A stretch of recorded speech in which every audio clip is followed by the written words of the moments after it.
Hello and welcome to Border Crossing, essential information and opportunities for international businesses with Chip Hoebeke. These podcasts are designed to help you get a better understanding of some of the most important current issues and problems that affect businesses. Chip will examine the key points, help you to see the advantages and disadvantages, and provide you with any help sheets and support that you need.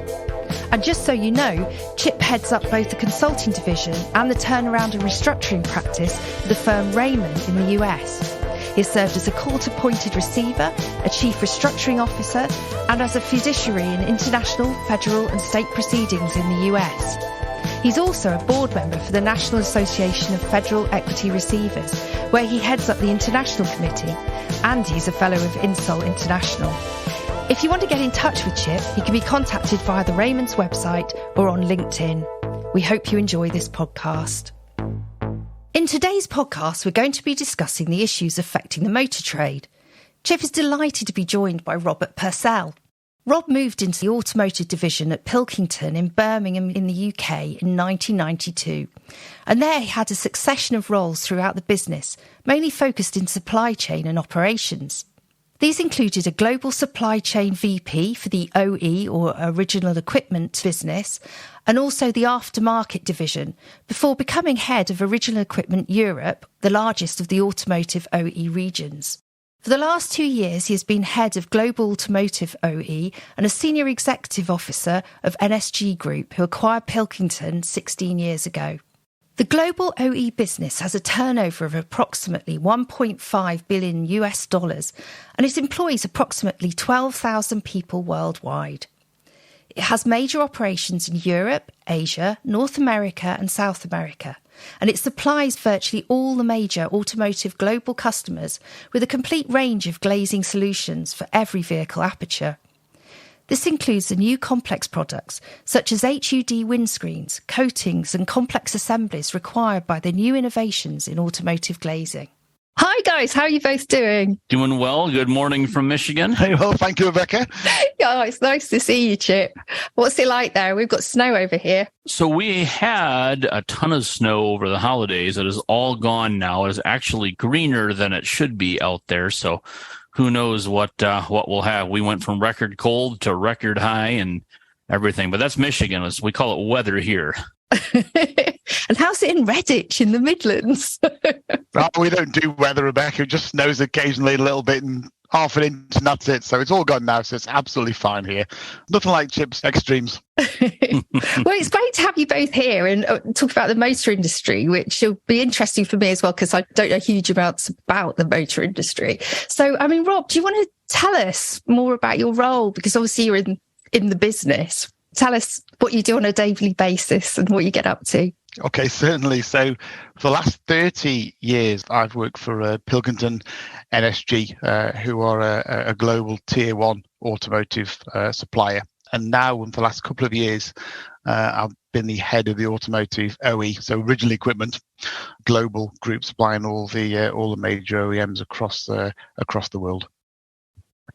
Excellent. So, Chip, I mean, you live in an area as well that's sort of renowned for the motor industry in the US. I mean, everybody says that it's having a really bad time at the moment. Would you actually agree with that in comparison to other industries? Why is that? Yeah, I mean, we're definitely having a difficult time, and it's primarily because we can't build them.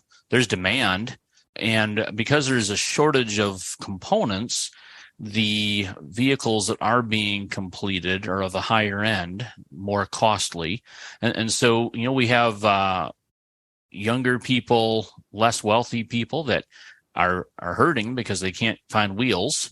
They're pushing back further and further. Maybe, a few years ago, 2010 was an old year. Now 2001 or into the 90s, they're no longer classic cars. Now they're essentials. So, I think that the supply piece is definitely a big part of it. And of course, as you have then factories that are shut down because they're missing this component or that component, that's a labor issue. And so it impacts people and families. And so I do think that there's some hardship, certainly not got all the cylinders firing. Right. What do you think, Rob? I mean, do you agree with Chip? Completely agree. The traditionally businesses have gone into bad times that match the macroeconomic climate. Recession arrives and the sales go down, and it's always quite linked. We're now in a completely different place at the moment, where, as Chip said, the underlying demand exists, and that's not just North American issue. That we can see that in Europe and Japan and everywhere in the world, really. So the underlying demand remains strong, but unfortunately the whole supply chains that the automotive industry has been built on over the last 20, 30 years have unfortunately proved to be much more fragile and incapable of managing this, the perturbations that we see in the world today. And if you think about an automotive vehicle, it actually contains pretty much everything that the world makes, all the way from metals, from steel, all the way through to palladium for catalysts, all the sort of stuff around interiors, around adhesives and seats and so on require a certain amount of petrochemicals and so on. And then it goes down to the complex component piece in terms of microchips and the rest. So it is a sort of barometer now of how well the global supply chains are working. And I think it's fair to say that because the supply chains for automotive are very complicated, then we are almost the last manufacturing industry to recover from the complications that they're now seeing. We're effectively 18 months past COVID in Europe and North America, and we still see the sort of supply chain fragility coming through in various regions at various times. So it is a difficult position, but not for traditional reasons, for a whole new set of reasons around supply chain globally, rather than macroeconomics. Living in the Midlands, as I do, obviously I'm surrounded by car manufacturers here. And the thing that I'm very aware of is that you see a lot of impact socially when the industry is not doing well. I mean, would you agree with that? Would you say that there are sort of social impacts from the motor industry as well, that particularly in such a difficult climate with energy and, for the average consumer, there's a lot of impact for everybody really from this, isn't there? As you think about the social impact, I think you see it in a lot of ways. I think that you see the economic impact as factories are shut down, as at least here in the U.S., you have car dealerships where salespeople can't sell cars that aren't there. I mean, you have that social impact. I think you also have a social impact that is less easy to see, and that is, you still can go to a car lot and buy a $100,000 car. There's a bunch of those on the lots. But if you're 18, that's not in your price range, right? You're looking for something used.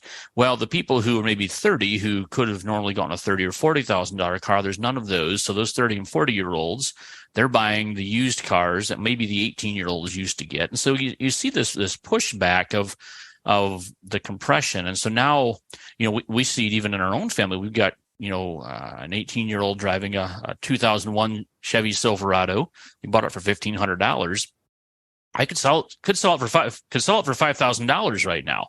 It runs, it operates. It's a shortage, but you can't replace it. And that's as much as she'd like to have something that was slightly was not older than she was. The reality is that you can't get something new, and so they're very valuable assets. We find this very weird, strange time where pretty much any vehicle you bought 3 years ago is worth more now than it was. They're not depreciating, they're appreciating. I know I keep getting offers for my daughter's car for exactly the same reason. So what about you, Rob? Have you got any views on that? That comment that Chip made around North America, the same thing applies across the rest of the world. And it is interesting that traditionally the automotive business has been quite, although we have global customers and the OEMs, the vehicle manufacturers are global businesses, they still tend to operate quite regionally. But what you've seen is sort of coalescence of that same impact. So exactly what Chip has said there in North America, exactly the same thing applies in Europe, whereby the used car market is now at absolutely record levels, to a degree where the cost of buying a second-hand car is now equivalent to the cost of buying a brand new car 2 or 3 years ago. Unfortunately, you can't get a brand new car, so you have only one choice. So it's that's something that will take some time to unravel, but it does start to preclude and exclude some of the some society in some ways, which is something that hopefully will come through and improve at some point in the near future as the vehicle manufacturers start to catch up with their underlying pent up demand and lack of inventory. Well, you said something really interesting there about the regions sort of operating individually. I mean, you manage a global business, but are you finding that the geopolitics across the world are really sort of messing things up for you? And how are you keeping your team cohesive and ensuring your manufacturing is going on around the world with such different things going on in different parts? The issue that tier one suppliers and the rest of the supply chain face is that however hard we work to make sure that we've got our supply sorted out and we've got our manufacturing capability and capacity right and we've got the right people and we've not lost anybody and all the rest, we're absolutely reliant on everybody else.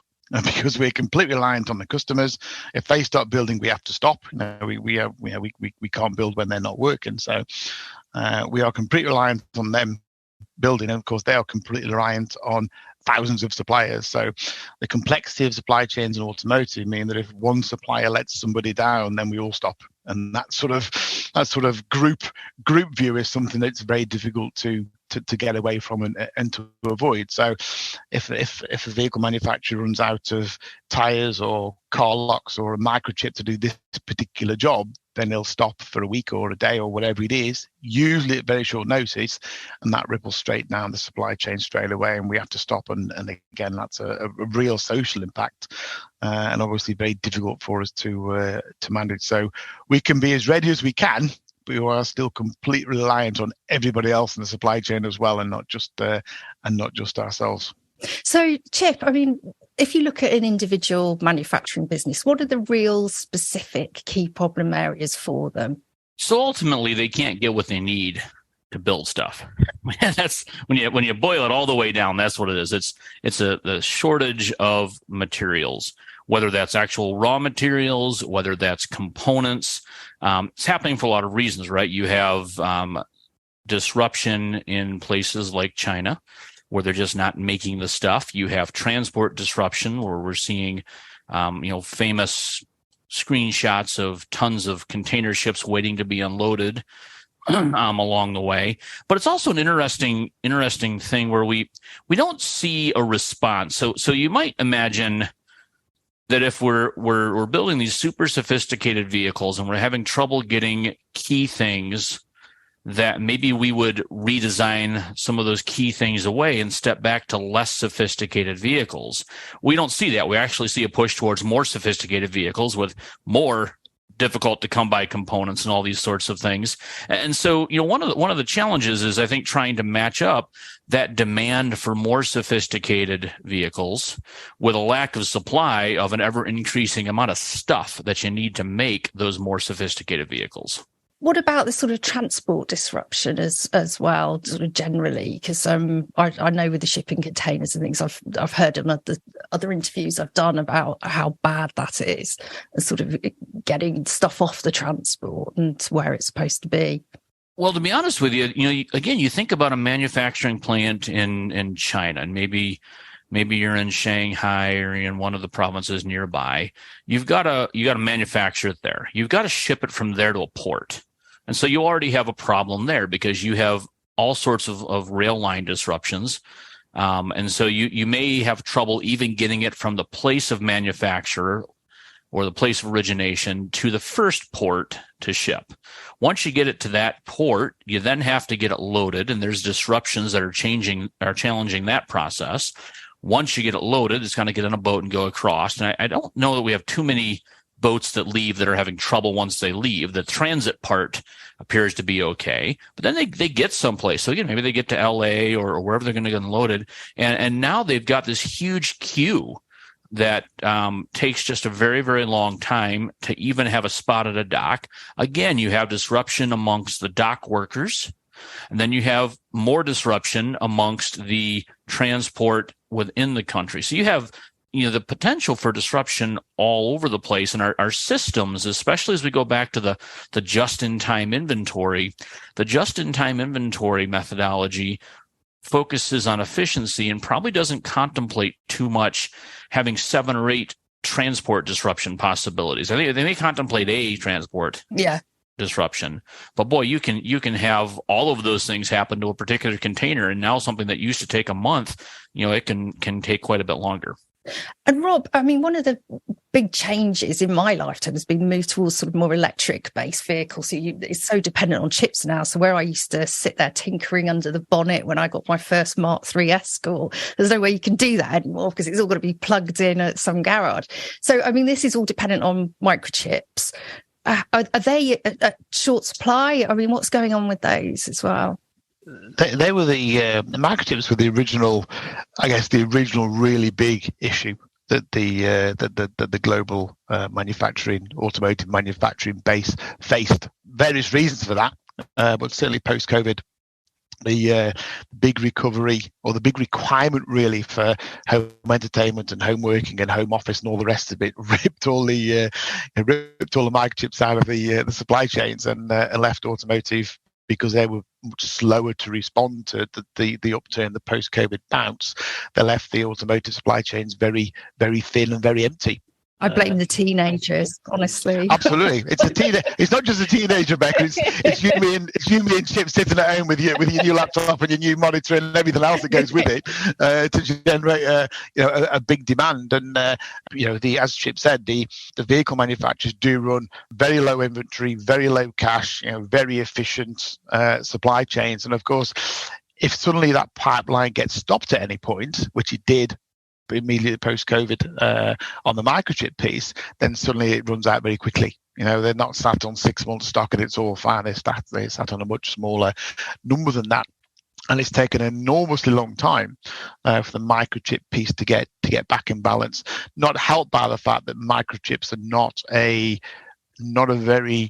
it's not very easy to suddenly increase the capacity of microchip manufacture. A lot of it's in the Far East. Taiwan is the big place for it, and it's a reasonably limited capacity, and suddenly demand is much bigger, and therefore it's generated a real issue for all the vehicle manufacturers, and it remains the case today. It was very bad 18 months ago, and it's not. It is better, but it's certainly not fixed, and certainly as a tier one supplier, there are continuing time out, days out, and certainly the VMs cannot find it very easy now to recover their lost volume. So they desperately trying to build more cars. They're still struggling with microchip issues, among other things. Microchip was a really big, single, chronic, global problem for all the customers. It's still a problem for some, more than others.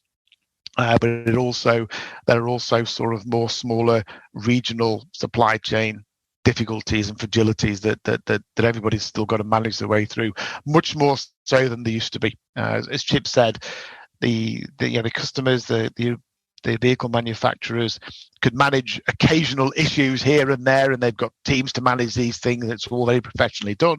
What they can't manage is 10 at once. They can manage one or two, but managing 10 at once becomes virtually impossible. And that's the fundamental issue we've been exposed now in terms of fragility of supply chains, really, compared to where we were pre-pandemic.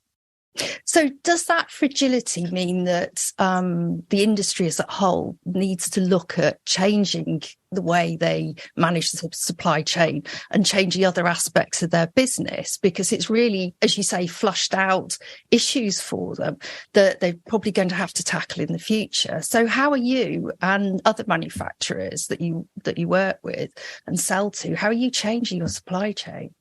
I think it depends on. Well, first of all, it's recognised. I think there's almost a whole new industry being born around resilience of supply chain in terms of looking at these things and how they are supposed to make them more resilient and improve. A lot depends on where you sit in the tiers of supply. So if you sit quite low down, where you've got the opportunity of resourcing and swapping and dual sourcing and so on, that's they've tended to run the sort of dual source route. If you get higher up the tiers, so you're up to tier 2 and tier 1 where we sit, that's much less of an option. Certainly our customers, the big vehicle manufacturers of the world, will not typically want to dual source all their components. The cost is absolutely prohibitively expensive. So they've tended to look, and certainly are looking at, and again, it's not a quick solution. They'll tend to look and do almost a redo their whole risk assessments about where they're going to source. So you will see, we're seeing now, and you are more likely to see the tier one people, tier one suppliers, and the OEMs themselves pulling more local sourcing and certainly sourcing away from areas of political uncertainty or geopolitical risk. So they've got a whole sort of group now looking at risk and should we be there, or do we need to have an option, or do we need to bring it back to the US or Europe or whatever it is. So I think the whole supply chain piece is up for review and up for debate and up for rationalization from that point of view. The cost will go up. Fundamentally, the costs will go up doing that, and at some point they may decide to go back again. But certainly, some of the key risk items will almost certainly want to be brought back into more local supply. The chip's a good example, but it takes 3 years to do. You can't build a chip factory in 6 months. So we know that the US, certainly North America and Europe, will build more chips locally, but it'll take us some years to get to that position. So do you think there's going to be a bit of a free-for-all, Chip, with other countries sort of stepping up and going, oh, we can help with your supply chain? Because, I mean, everybody's been so dependent on the Chinese, and as you say, the chips come from Taiwan. But people like India are really making a play for doing that manufacturing instead and being more reliable. What do you think is going to come out of this? So I think there's certainly a large appetite from other geographical regions to try to bite into China's pie. But it's much easier to put out a post from your local chamber of commerce saying we build chips than it is to actually build chips. One of the elements that we have to look at is the quality element of the product. You know, it took some time for the Far East to overcome quality issues. You know, we forget because it was a long time ago and it hasn't been a real big problem lately. But that's an issue where you may have labor, and there's plenty of places around the world that have labor. Doesn't mean they have the labor that can produce the quality. So will there be countries making plays for these different things? Yeah, there will. You know, where will they be most successful? Probably not the most sophisticated pieces. You know, you might have a lot better luck supplanting tire manufacturing than you do chip manufacturing, for example. I mean, those are things that, you know, perhaps are easier to work your way into. But I think the quality element becomes a big thing, as Rob mentioned. You know, the cost element of this comes in because we talked earlier about the social pressures of the expensive vehicles being available. Well, solving supply chain fragility by dual sourcing or local sourcing is not going to help lower the cost. It's going to simply increase the cost. And it may be as much as a 10 to 15% type number.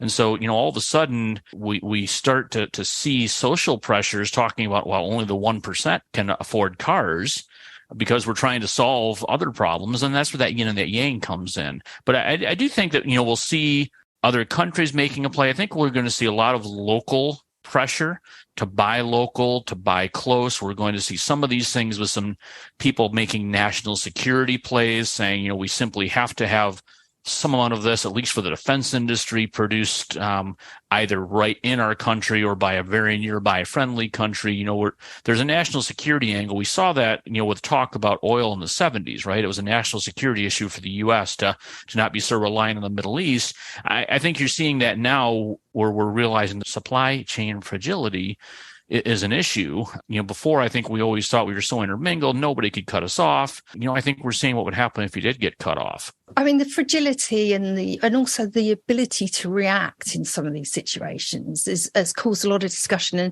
And with business leaders that I've talked to in Europe, they've discussed sort of corporate governance, business models, management structures, and how they can actually flatten those out and make them more responsive. So they cut down on the number of approvals and the number of decisions that have to be made so that they can actually react quickly. Do you think, Rob, that this is something the motor industry needs to look at their management structures and make themselves more agile? I think whether that's a structural thing or whether that's the way they run the business model, the two are linked to some degree, but I think the business models that they've run traditionally they'll certainly need to work their way through. The automotive industry is quite quite difficult, as Chip alluded to earlier. It's a very highly regulated, legal place to be from a quality perspective and so on. You see that by the number of sort of recalls you get in various regions for airbags or brakes or whatever else it is. So it is something that whole governance process is quite rigorous and strict in the automotive industry for all the very good reasons. So that does tend to sort of not help from an agility resourcing business model perspective. I think what we'll see is a much bigger emphasis on understanding supply chain risk going forward than there was previously. I think previously it was a case of the world is the world, and we'll get the parts from wherever, and it'll be the same wherever it comes from. And I think in practice, the last couple of years have proven that that's absolutely not the case in any way, shape, or form. And I think that whole sort of corporate supply chain risk is something that will become more integrated and far more focused from a management structure perspective, but also from a business process and business model perspective. So I don't think they'll be able to easily change things, but they will need to have a much better understanding and a better mitigation of the risks that they will face. And the classic example is that 2 years ago, under nobody's thoughts or thinking or risk process, would Russia invade a European sovereign state, and that was never even on the agenda. And now, of course, it's happened. So suddenly, the fact that thing has happened means that suddenly people are putting risks back into the table that they never even considered before. So I think that whole sort of risk management piece will become the key focus for a lot of the business leaders going forward. Chip, I mean, you're a restructuring expert. What are your thoughts about how the industry can make itself more resilient and more able to deal with sort of unexpected events like we've had over the last couple of years? So I think the first part of the discussion, which is probably live, is the sort of thing that we have around building here. We have what we call 100-year floods, this sort of rainwater, water level that every 100 years it gets that high. Do you really spend the money to build all of your construction for something that happens once every 100 years? And there's different opinions. That's sort of the question here is, all right, so COVID happened and we're still dealing with the fallout. We're not over dealing with the fallout. But as we rebuild, as we restructure, as we rethink how life should be going forward, are we going to build the systems in place and incur the cost and sacrifice the efficiency for a 100-year event? Or is it not a 100-year event? Is it now a recurring event? And the Ukraine is a similar thing, right? I mean, it's been a long time since we've had that sort of a civilized nation invading another civilized nation. Now, that probably underplays some of the other conflicts that we've had, but I think it's somewhat unique for a lot of people's experience to see what we've had happen in the Ukraine. And so as we restructure, there is that question of how far do you go? How much do you sacrifice? And there's a lot of conversation around it. So I think the answer is yes. There's changes that everyone's going to try to make. But I think that we're not going to, and the market's not going to allow us to completely restructure as if COVID is the new normal all of the time and supply chain will be disrupted like it's been. There's going to be some middle ground. Again, that may be different for certain components. You may see things in chips, maybe that example where, all right, the US and Europe are simply not going to be as reliant as we are now on the Far East for chips.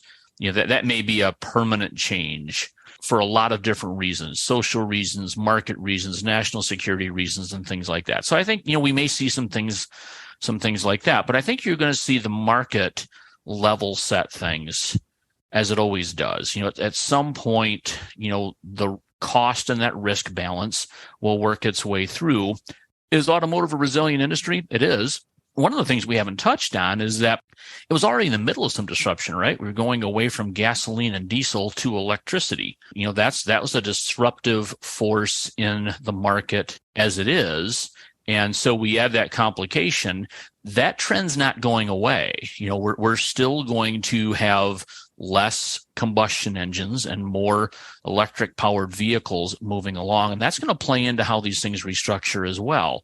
I think we are going to look for the scarce resources that these sorts of battery powered and battery charging operations require in a more broad space. I think that was happening anyway. I think that was coming, because in order to meet the demand for even a 1% shift from combustion to electric, the raw material needs are extensive. You start thinking about going to a hotel that right now has 2 charging stations and 500 parking spots, and suddenly need to say, okay, if in fact 250 of those vehicles are electric powered, how many charging stations does that hotel need to offer, and what has to happen to get there? We were already headed that direction. So I think, this is going to probably inform some of those decisions and play in, and some of those costs were coming in any case. Well, I've just got one final question that I need to ask you, Chip, about cars, basically, and that is, can I have your truck? Don't do it, Chip. Don't do it.